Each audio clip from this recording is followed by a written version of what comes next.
తెలంగాణ సచివాలయంలో ఉద్యోగులు పెన్షనర్ల కోసం నూతన ఆరోగ్య పథకం ప్రారంభమైంది. న్యూ ఎంప్లాయీస్ హెల్త్ స్కీమ్ NEHS-ను రాష్ట్ర ఉప ముఖ్యమంత్రి బట్టి విక్రమార్క ప్రారంభించారు. ఈ కార్యక్రమానికి వైద్య ఆరోగ్య శాఖ మంత్రి దామోదర రాజనరసింహ, చీఫ్ సెక్రటరీ సంజయ్ జాజుతో పాటు పలువురు ఉన్నతాధికారులు హాజరయ్యారు. ఉద్యోగులు పెన్షనర్లకు క్యాష్లెస్ వైద్య సేవలు అందించడమే లక్ష్యంగా ఈ పథకాన్ని రూపొందించినట్లు మంత్రి తెలిపారు. మొత్తం 17.88 లక్షల మంది లబ్ధిదారులకు ఈ పథకం వర్తిస్తుందని, డిజిటల్ హెల్త్ కార్డుల ద్వారా వైద్య సేవలు అందుబాటులోకి వస్తాయని వెల్లడించారు.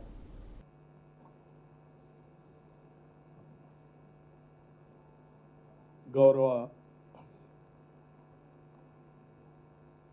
వైద్య ఆరోగ్య శాఖ మంత్రులు శ్రీ దామోదర రాజనరసింహ గారికి,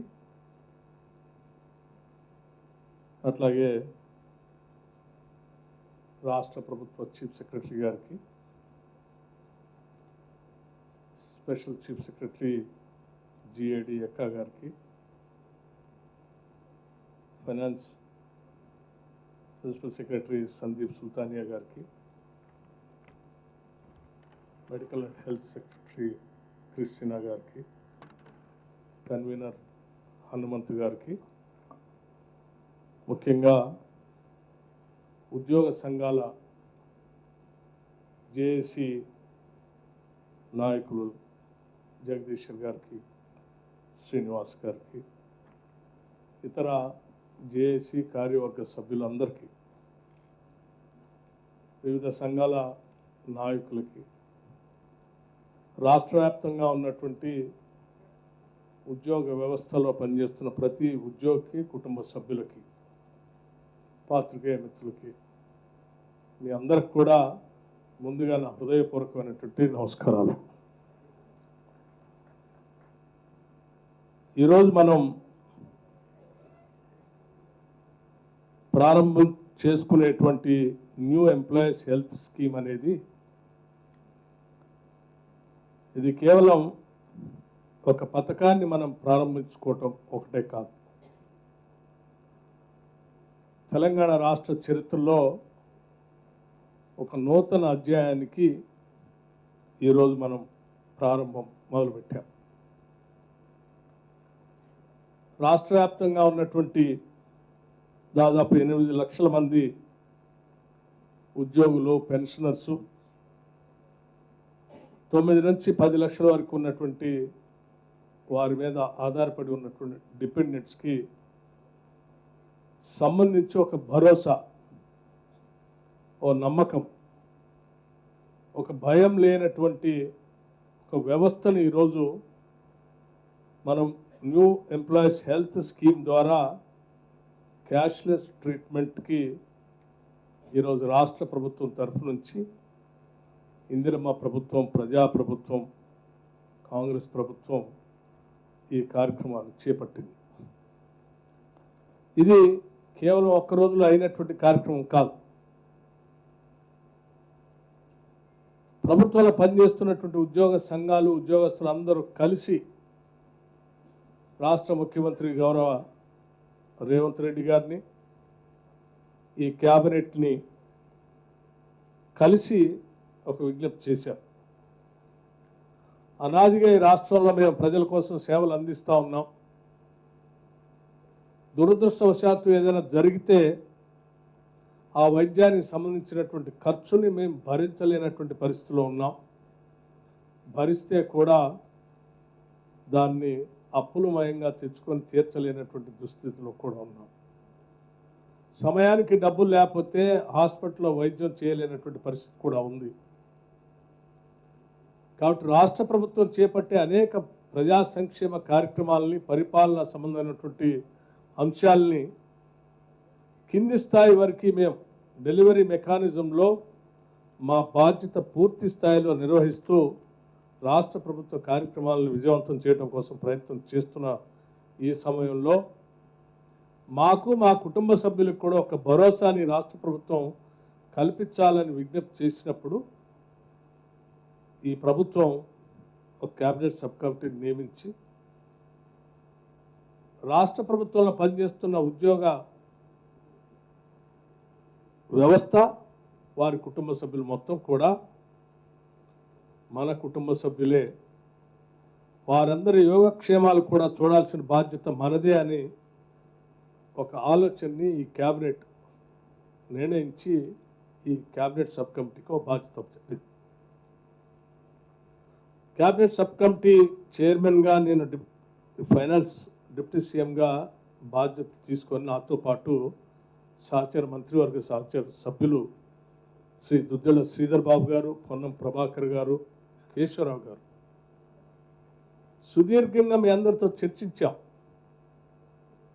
రాష్ట్ర ప్రభుత్వంలోని ఉద్యోగస్తుల సమస్యలన్నింటినీ కూడా పరిష్కారం చేయటం కోసం సమన్వయంతో కలిసి ఏ రకంగా ఈ నిర్ణయాలు తీసుకోవాలి, ముందుకు పోవాలన్నటువంటి ఆలోచనతో అనేక సమావేశాలు ఏర్పాటు చేశాం. ఆ సమావేశాలలో చాలా విధానపరమైన నిర్ణయాలు కూడా తీసుకున్నాం. అనేక విధానపరమైన నిర్ణయాల్లో ఒక ప్రధానమైన నిర్ణయం ఈ న్యూ ఎంప్లాయీస్ హెల్త్ స్కీమ్ అనేది కూడా ఒక ప్రధానమైన నిర్ణయం. ఈ ప్రధానమైన నిర్ణయం తీసుకోవటం కోసం కాంట్రిబ్యూటరీ వ్యవస్థని ఏర్పాటు చేయాలి, దానికి ఒక ట్రస్ట్ ఏర్పాటు చేయాలి. ఆ ట్రస్ట్లో ప్రభుత్వం నుంచి చీఫ్ సెక్రటరీతో పాటు కావలసినటువంటి కొద్దిమంది అధికారులు నియమించాలి.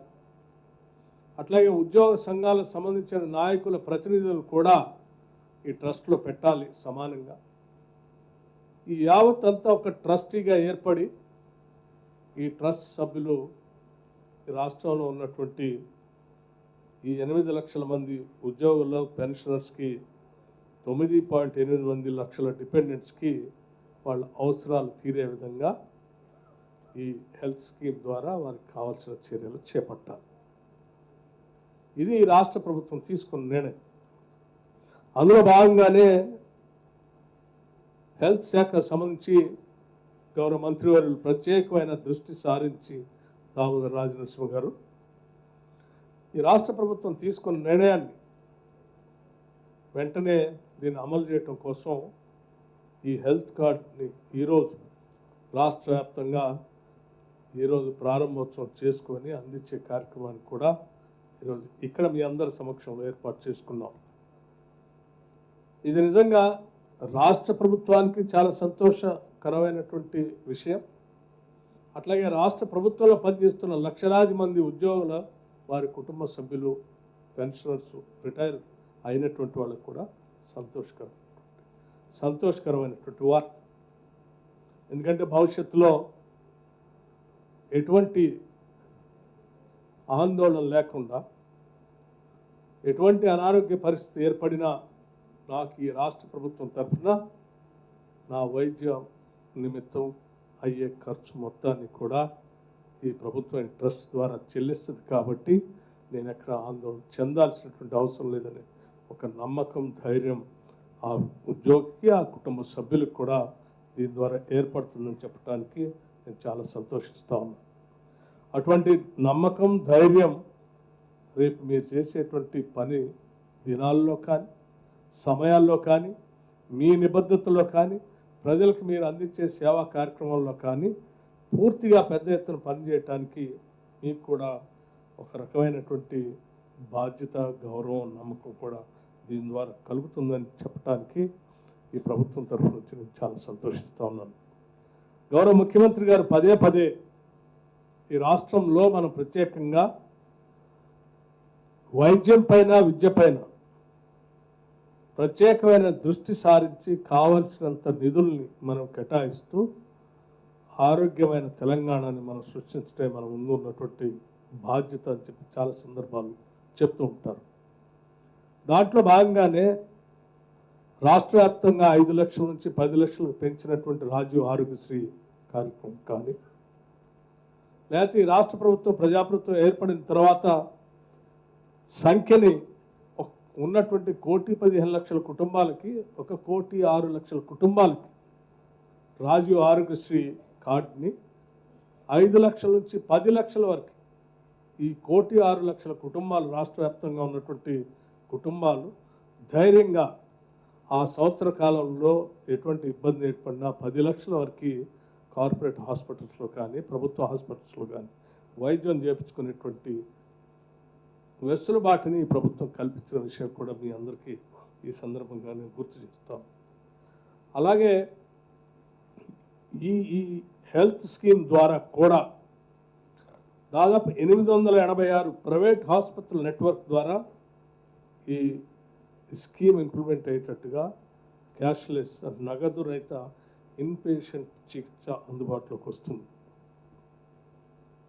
అట్లాగే ఈ పథకం సిజిహెచ్ఎస్ ప్యాకేజ్ రేట్లు అనుసరిస్తూ 1816 వైద్య మరియు శస్త్రచికిత్స విధానాలు కవర్ చేస్తుంది. ప్రత్యేక ఆసుపత్రుల నిర్మాణాత్మక భాగస్వామ్యాన్ని మరియు సవరించిన సిజిహెచ్ఎస్ ఫ్రేమ్వర్క్ కింద పాల్గొనడానికి వారు సముఖతను కూడా వ్యక్తపరిచేందుకు వారందరూ కూడా మేము స్వాగతిస్తూ ఉన్నాం. ఈరోజు ఈ పథకంలో లబ్ధి పొందుతున్నటువంటి ఉద్యోగస్తులు మరియు పెన్షనర్లు ఇప్మిస్ డేటాబేస్తో కూడా అనుసంధానించబడి వారికి ఎటువంటి ఇబ్బంది లేకుండా కార్యక్రమాలు భవిష్యత్తులో జరిగేటట్టుగా పకడ్బందీ వ్యవస్థను రాష్ట్ర ప్రభుత్వం ఏర్పాటు చేసిందని చెప్పడానికి కూడా సంతోషిస్తాను. అట్లాగే నేను మరొక విషయం కూడా చెప్పదలుచుకున్నాను. గత టీఆర్ఎస్ ప్రభుత్వంలో ఈ రాష్ట్ర ప్రభుత్వంలో పనిచేస్తున్నటువంటి ఉద్యోగస్తుల సంబంధించి ఈ హెల్త్ స్కీమ్ ఎప్పటి నుంచో కావాలని కోరుతూనే ఉన్నారు, అడిగారు, రిప్రజెంటేట్ చేశారు. చాలా సందర్భాల్లో మరి సకల జనులు సమ్మె పేరు మీద ఈ రాష్ట్రంలో పనిచేసిన ప్రతి చిన్న ఉద్యోగం దగ్గర నుంచి పై ఉద్యోగం వరకు పెద్ద ఎత్తున పోరాటం చేసి అందులో పాల్గొన్నారు. కానీ వాళ్ళకు సంబంధించినటువంటి ఈ హెల్త్ స్కీమ్ సంబంధించిన అవసరాన్ని మాత్రం రాష్ట్ర ప్రభుత్వం ఏర్పడినా వాళ్ళ రిప్రజెంటేషన్ రిక్వెస్ట్లు ఎప్పుడు పట్టించుకోలేదు.